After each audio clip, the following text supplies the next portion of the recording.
Bienvenue sur le podcast des Montessori 7, Montessori à la maison. Je suis Anne-Laure Schneider, formatrice Montessori et maman de 5 enfants instruits en famille. Ma mission, c'est d'aider les parents, les assistantes maternelles, bref, tous ceux que dans notre communauté nous appelons des souricettes, à mettre en pratique la philosophie Montessori chez eux, avec leurs enfants ou les enfants qu'ils gardent. Dans ce podcast, nous parlerons donc de pédagogie Montessori, mais aussi de discipline positive, d'instruction en famille, ce que l'on appelle aussi l'école à la maison, de co-schooling et de bien d'autres choses encore. C'est l'été et j'avais envie de marquer le coup avec un sujet un petit peu plus léger aujourd'hui. Et je voudrais partager mon top 6 des dessins animés Disney. Peut-être que comme nous, pendant l'été, vous faites davantage de soirées films en famille et que quand on a des enfants qui sont encore un peu jeunes, c'est l'occasion de partager des dessins animés et en particulier les fameux Disney de notre enfance. Mes premières sorties au cinéma, c'était pour aller voir les sorties Disney de l'année.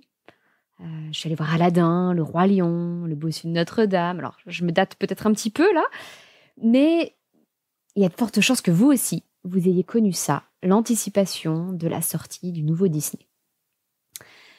Et si je veux partager avec vous mon top 6 aujourd'hui, ça n'est pas du tout pour vous faire des recommandations et vous conseiller de regarder tel ou tel dessin animé spécifiquement avec vos enfants.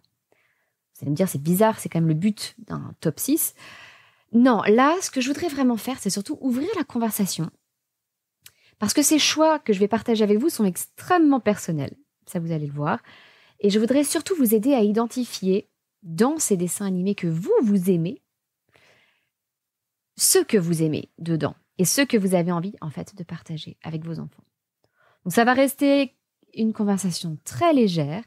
Et je me dis que c'est peut-être l'occasion pour vous aussi d'aborder le sujet autour de l'apéro ou du barbecue avec vos amis ou votre famille, de vous dire, et vous, c'est quoi vos dessins animés préférés de votre enfance et qu'est-ce que vous avez absolument envie de partager avec vos enfants aujourd'hui? Alors, je vais commencer sans... Il n'y a aucun ordre. Quand je dis que c'est mon top 6, en fait, vous allez voir que ça ne va pas de 6 à 1. Je les place un peu sur la même place du podium, tout simplement pour des raisons différentes. Le premier que je vais mentionner ne va peut-être pas faire l'unanimité. Je pense qu'il fera l'unanimité chez les petites filles, mais pas chez les parents. C'est La Reine des Neiges. Personnellement, j'ai énormément aimé La Reine des Neiges. Et en particulier pour ses chansons. Et je pense que c'est l'un des critères que vraiment on peut apprécier dans les dessins animés Disney. C'est la qualité des chansons. Et là, que ce soit les paroles en français ou en anglais, la qualité des musiques, le côté entraînant, la variété des chansons, il y en a qui sont très profondes et d'autres qui sont beaucoup plus légères. Je les trouve vraiment formidables dans La Reine des Neiges. Rassurez-vous, je ne vais pas vous chanter Libérée, délivrée, hein, mais ça a été un tube à la maison pendant longtemps, avec notre petite fille qui nous disait Libérée, délivrée, elle n'arrivait pas à dire le délivrer. J'imagine que vous l'avez entendu en boucle et que vous êtes peut-être lassés, mais ça reste un grand succès chez nous. Et ça, il y a plusieurs dessins animés Disney que j'apprécie pour leurs chansons. C'est quand même un de leurs gros points forts. Je pense au Bossu de Notre-Dame, où la voix féminine d'Esmeralda était sublime. Ou à Aladdin, qui était vraiment dans un style très différent, extraordinaire aussi pour la beauté des chansons. Donc, en premier, La Reine des Neiges pour ses chansons. Enfin, en premier, à égalité avec les autres. Autre membre du top 6 de mes Disney préférés, La Belle et la Bête. Et La Belle et la Bête, c'est peut-être le choix le plus personnel de ce top 6. Parce que si j'aime La Belle et la Bête, c'est parce que je m'identifie énormément au personnage de Belle. Alors non pas parce que je me sentirais super belle, c'est pas du tout l'idée, mais parce qu'elle représente un personnage un peu intello, qui se fait un peu mettre à l'écart du village. Et ça correspond à ce que j'ai vécu quand j'étais petite fille, à l'époque où je regardais ce dessin animé. Donc je peux vous dire que je l'ai regardé en boucle et que je m'identifiais totalement en personnage. Et vous avez sans doute vous aussi des dessins animés comme ça, qui sont tombés aussi au bon moment, à la bonne époque pour vous et qui correspondaient parfaitement à ce que vous viviez à tel ou tel moment. C'est pareil pour La Reine des Neiges. Il y a des passages dans lesquels je m'identifie beaucoup lorsque Elsa, la Reine des Neiges, part et crée son château de glace. Elle a un côté un peu rebelle, de crise d'adolescence. Et c'est un passage auquel je m'identifie aussi, alors que je ne m'identifie pas du tout à toute l'histoire des deux sœurs, Anna et Elsa, dans La Reine des Neiges. Et j'ai pourtant une amie qui aime énormément ce dessin animé, mais justement parce qu'elle s'y retrouve avec sa sœur. Et donc vous voyez qu'on peut aimer des films pour des raisons différentes, et qu'évidemment on peut aussi aimer différents dessins animés, parce qu'on y retrouve différents aspects de notre vie personnelle, de notre histoire personnelle. Je m'identifiais aussi beaucoup au personnage de la petite sirène qui rêvait de partir là-bas. Vous savez la chanson Partir là-bas. Justement dans cette même période où c'était un peu difficile à l'école, etc. Et en fait, c'est assez proche de la même chanson, enfin de la chanson qui parle un peu du même sujet dans La Belle et la Bête, qui est au tout début de La Belle et la Bête. Où elle traverse le village, où elle sent qu'elle est mise à part, et puis elle part ensuite dans un champ, et elle rêve d'autre chose. Où elle dit « Je veux vivre autre chose que cette vie ». Vous savez, « Je veux vivre autre chose que cette vie ». Et c'est exactement la même thématique que dans La Petite Sirène. Donc, vous voyez, même si les thèmes sont totalement différents, avec d'un côté la vie sous l'océan, une jeune fille qui veut avoir des jambes, et de l'autre côté, une intello qui se fait emprisonner par une bête qu'elle finit par apprécier. Bon. Ça m'a parlé. Et il y a sûrement comme ça des dessins animés qui vous ont parlé. Le danger, quand on les partage avec nos propres enfants, c'est que peut-être qu'eux ne se reconnaîtront pas du tout dans ce dessin animé. Autant ils peuvent partager les chansons avec nous, c'est quelque chose qu'ils peuvent apprécier. Autant ce qui nous a touchés au niveau de notre histoire personnelle nous est vraiment propre. Et du coup, il y a de fortes chances que nos enfants, eux, n'accrochent pas à ces mêmes dessins animés et en revanche, se retrouvent au niveau de leur histoire personnelle dans d'autres dessins animés. Donc ça vaut le coup de le savoir pour ne pas être déçu si l'enthousiasme parmi les autres membres de la famille n'est pas vraiment au rendez-vous. En troisième lieu, bon, pas en troisième place, mais à égalité toujours avec les autres, il y a les dessins animés dans lesquels on apprend quelque chose qui nous donne une leçon. Et parmi ces dessins animés que j'aime beaucoup, il y a Vice Versa. Vice Versa, si vous voulez expliquer à vos enfants le fonctionnement du cerveau et des émotions, c'est un film extraordinaire. Ça raconte l'histoire d'une petite fille et en fait, on passe plus de temps à l'intérieur de son cerveau qu'à l'extérieur à voir sa vie. C'est une petite fille qui était très heureuse avec sa famille et qui était passionnée de hockey et qui déménage. Et ce déménagement, ça suscite plein d'émotions chez elle. De la peur, de la colère, de la tristesse. Et dans le cerveau, il y a les émotions qui sont personnifiées. Et on a le personnage de Joie qui domine un petit peu, qui domine les premières années de la vie de cette petite fille, et qui se sent un peu perdue parce qu'elle voit que elle a l'impression que la tristesse vient contaminer les nouveaux souvenirs de cette petite fille, et elle voudrait mettre tristesse dans un coin et l'empêcher d'agir et de faire des bêtises, suivant son point de vue à elle de Joie. Et joie et tristesse sont suite à un petit accident technique, sont exilées du cerveau central, et puis elle parcourt tout un tas de parties du cerveau. Il y a la mémoire à long terme, il y a la pensée abstraite, il y a l'imagination, et puis des souvenirs fondamentaux qui créent des îles de la personnalité dans le cerveau. Enfin, c'est absolument fascinant, et c'est très juste au niveau des neurosciences, du fonctionnement du cerveau humain. Donc c'est un dessin animé que je trouve fascinant. Il y en a deux autres qui, je trouve, donnent des leçons extraordinaires. Il y en a un, c'est Coco, qui parle du jour des morts mexicain, avec toutes ces traditions-là. Et ça tourne beaucoup autour de la musique et de cette fête des morts. Et je trouve que ce qui est magnifique, c'est la vision de la mort qui est proposée à travers ce film, parce que c'est quelque chose de très joyeux. Tous les ans,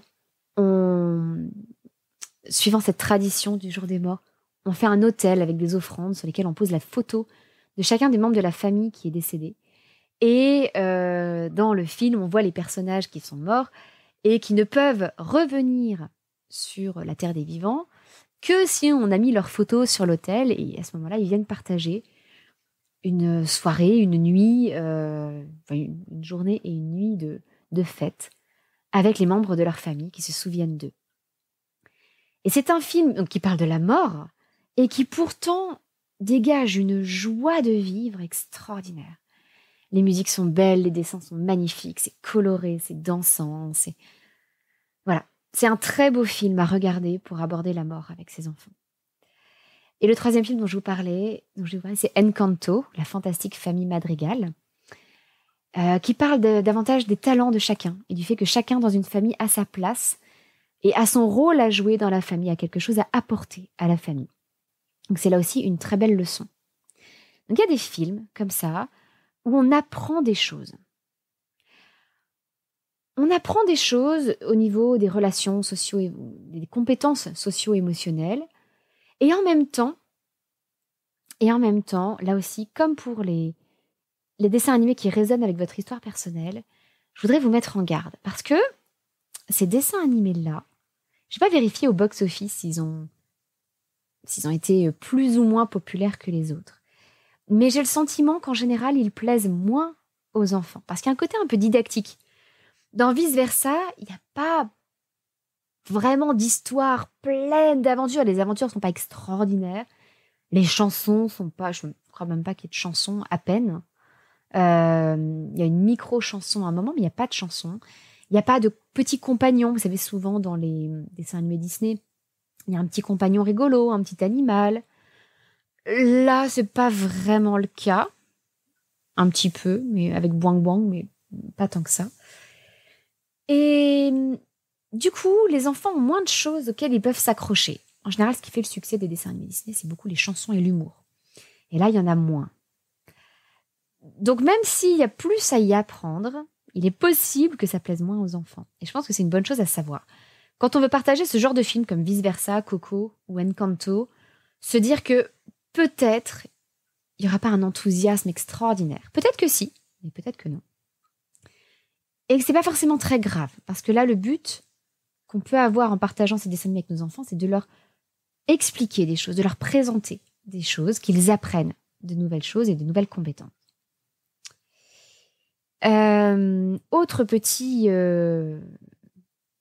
Autre dessin animé avec un autre aspect que j'aime beaucoup, c'est Aladdin. Et dans Aladdin, ce que j'apprécie, c'est l'humour. Et ce qui est génial avec Aladdin, c'est que vous avez un humour qu'on comprend à différents stades. C'est-à-dire qu'il y a des blagues que je comprenais quand j'étais petite. Et comme dans Astérix, il y a d'autres blagues que je n'ai comprises que quand j'étais beaucoup plus adulte et que j'avais plus de culture, parce qu'il y a des personnages dedans qui reprennent des personnages de la culture populaire, de la télévision, alors beaucoup américaine. Il y a des allusions comme ça. Le génie se transforme en personnage de la culture populaire de la télé, de l'époque où c'est sorti, je crois que c'était dans les années 90. Mais il y a beaucoup d'humour, et de l'humour, comme je dis, qu'on apprécie aussi bien enfant que beaucoup plus tard adulte. Il y a d'autres films, un peu de dessins animés avec ce côté-là, comme Cars. Cars, c'est bourré de petites touches d'humour que les plus jeunes ne perçoivent pas. Les plus jeunes perçoivent les voitures qui parlent et puis l'histoire générale.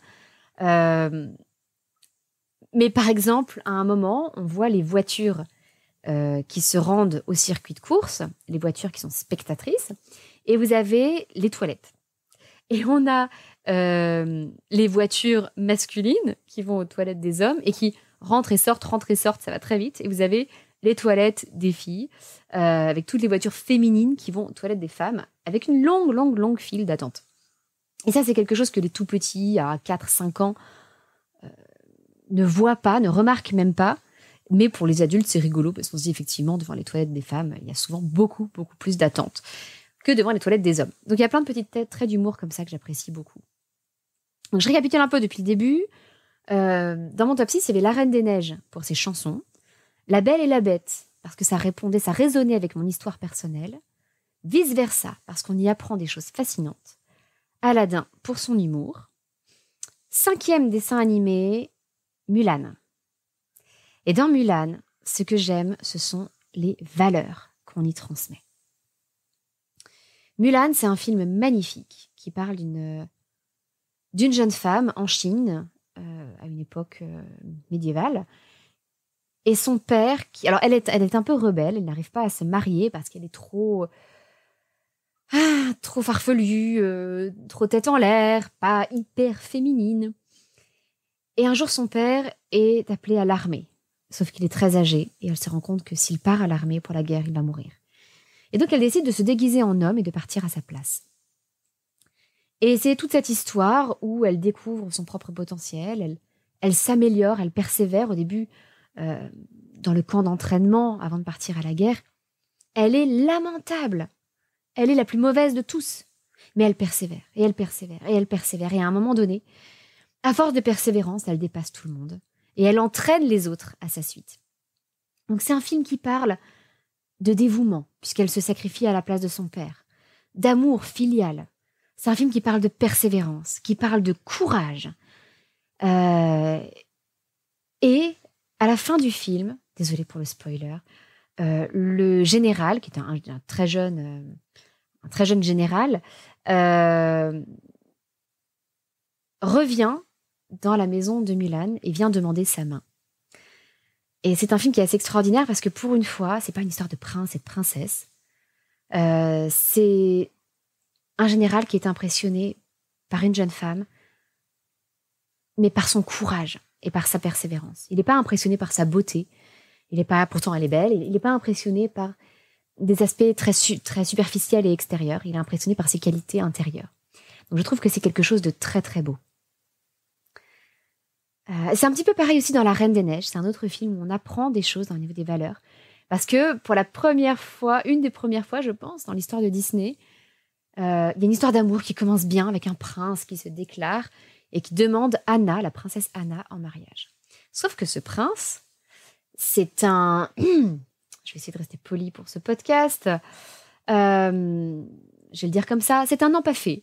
C'est un fourbe qui ne lui demande sa main que pour devenir prince et roi un jour. Parce que lui-même est un petit dernier de famille et il sait qu'il ne deviendra jamais roi. Donc il veut la main de cette princesse pour devenir roi un jour. Et pour profiter des richesses de son pays à elle.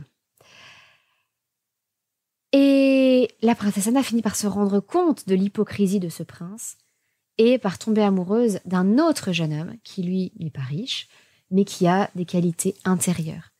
Il est un petit peu ridicule parfois, il est drôle, mais il a un cœur énorme, il est très ouvert, il aime tout le monde.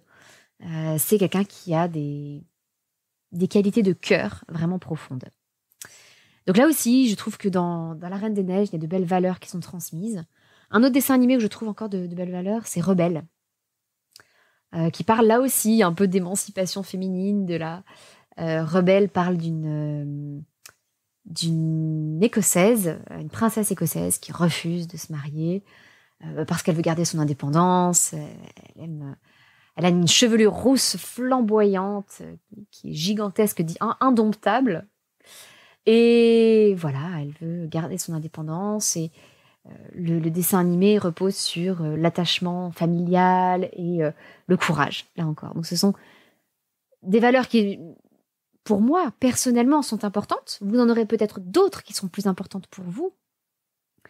Mais ce sont des choses qui m'ont parlé dans ces dessins animés. Et on peut, là encore, avoir envie de partager des dessins animés Disney avec ses enfants pour leur transmettre de belles valeurs. Et à l'inverse, ça peut être aussi une façon de faire le tri entre certains dessins animés, en se disant que non, là, ce sont des valeurs que je n'ai pas du tout envie de transmettre à mes enfants. On parle souvent récemment de Blanche-Neige, qui est quand même un film un peu particulier, où Blanche-Neige chante, le prince arrive derrière elle alors qu'elle se regarde dans le puits et il poursuit sa chanson et tout d'un coup ils sont amoureux.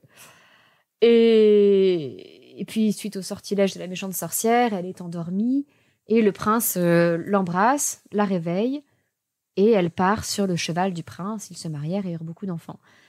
Il y a un côté un peu absurde, ça transmet une image de la femme qui est vraiment Bon, c'est propre à l'époque, hein, je crois que ça date des années 40 ou 50. Mais c'est pas forcément les valeurs que j'aimerais transmettre à nos filles en particulier, même si Blanche-Neige a les dessins animés de Blanche-Neige a d'autres qualités qu'on peut apprécier. Ça mérite peut-être un petit débriefing après, de se dire, vous savez, l'amour, ça marche pas comme ça. On tombe pas amoureuse en 3 secondes d'un prince qui nous emmène ensuite sur son beau cheval blanc.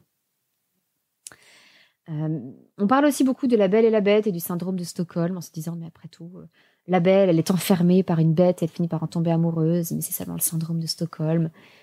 Certains y voient une histoire un peu glauque. Moi, comme je vous l'ai dit, ça résonne avec mon histoire personnelle pour d'autres raisons. Donc c'est un film que je continue à apprécier et à partager avec mes enfants. Mais tout ça pour vous dire que on peut faire un choix conscient de se dire, je vais leur montrer tel ou tel film, ça correspond à mes valeurs ou pas du tout. Et puis, dernier dessin animé de mon top 6, n'est pas dernier des 6, hein. C'est même le premier en ce qui concerne les dessins. C'est La Belle au bois dormant. La Belle au bois dormant, pour moi, a un style de dessin inimitable. L'équipe de dessinateurs a consacré énormément de temps à ces dessins. Ils sont dans un style très particulier, un peu Art Nouveau, qui est un style artistique que j'adore. Chaque dessin est absolument sublime. D'ailleurs, c'est un film qui a été un échec commercial. Non pas parce qu'il n'aurait pas eu de succès du tout, mais parce qu'il a coûté extrêmement cher à produire à cause de la qualité et du temps passé à réaliser ces dessins. Et que malheureusement, il a coûté très cher à produire, mais il n'a pas eu non plus un succès extraordinaire par rapport à d'autres films qui coûtaient beaucoup moins cher. Donc il a... Bon, je pense qu'aujourd'hui, il est quand même largement rentabilisé, mais à l'époque, ça a été un échec financier. Et là encore, c'est très subjectif, ce qu'on apprécie dans les dessins d'un dessin animé Disney. Par exemple, en ce qui me concerne, j'aime énormément les dessins du dessin animé Hercule, qui s'inspirent des poteries grecques. Mais je sais que mes parents, par exemple, et surtout ma mère, n'aimaient pas du tout la qualité de ces dessins. Elle trouvait ça hideux. Et puis de mon côté, je n'aime pas du tout les dessins de Pocahontas. Ils ont un style qui est très particulier et qui venait après d'autres dessins animés où les visages, les dessins étaient peut-être plus lisses, plus ronds. Il y a un côté plus anguleux dans le dessin de Pocahontas et je n'ai pas aimé. Et c'est totalement subjectif. C'est comme si je vous disais, j'aime les œuvres d'art de Raphaël beaucoup plus que celles de Rubens. Bah voilà. C'est comme ça. Je peux vous dire ce que j'apprécie chez Raphaël. J'apprécie ses couleurs, j'apprécie la délicatesse des dessins. Chez Rubens, ce que je n'aime pas, c'est le côté un peu gras. Déjà, c'est une mode à cette époque-là. Des personnages très gras, avec des bourrelets partout. Mais ça se retrouve dans l'écume des vagues. Il y a ce côté un peu débordant que je n'aime pas trop chez Rubens. Et je n'aime pas trop les couleurs de Rubens non plus. Voilà. Donc, je peux vous dire ce que j'apprécie et ce que je n'apprécie pas chez ces différents peintres, mais vous n'allez pas me convaincre que Rubens est meilleur que Raphaël. Ça n'a rien à voir, c'est subjectif. Là, c'est pareil, j'aime beaucoup La Belle au bois dormant ou Hercule, je n'aime pas trop Pocahontas pour leurs dessins, et vous aurez peut-être une opinion tout à fait différente. Alors, je vous repartage un petit peu mon top 6 pour vous rappeler les différents aspects que vous pouvez aimer ou pas dans les dessins animés Disney et ce que vous avez ou pas envie de partager avec vos enfants. Il peut y avoir les chansons, comme pour moi dans La Reine des Neiges. Peut-être que ça résonne avec votre histoire personnelle, comme dans La Belle et la Bête pour moi. Peut-être que vous avez envie d'apprendre des choses à vos enfants, comme dans Vice Versa. Peut-être que c'est l'humour qui vous plaît par-dessus tout, comme dans Aladdin. Peut-être que vous avez envie de transmettre des valeurs avec Mulan, ou un autre film qui correspond plus à vos valeurs à vous. Ou peut-être que vous avez envie de partager des dessins que vous trouvez sublimes, comme je trouve sublimes les dessins de La Belle au bois dormant. Voilà pour aujourd'hui. Je ne crois pas qu'on s'éloigne trop de la pédagogie ou de la parentalité en parlant comme ça des dessins animés Disney. Comme je vous le disais, j'avais envie de quelque chose d'un peu plus léger pour nos conversations d'été et peut-être que c'est quelque chose que vous aurez envie de partager avec vos amis, avec votre famille. N'hésitez pas. Un petit WhatsApp avec le lien du podcast c'est l'occasion peut-être de faire connaître à d'autres parents ou grands-parents le podcast Montessori à la maison avec les Montessori 7. Et au passage, évidemment, ça nous permet de nous faire connaître et donc ça vous permet à vous de soutenir ce podcast si vous l'appréciez. Je vous dis à très bientôt, la semaine prochaine, pour un nouvel épisode. Et en attendant, je vous souhaite de très belles vacances si vous en avez. En tout cas, un très bel été. Votre petite sourisette, Anne-Laure.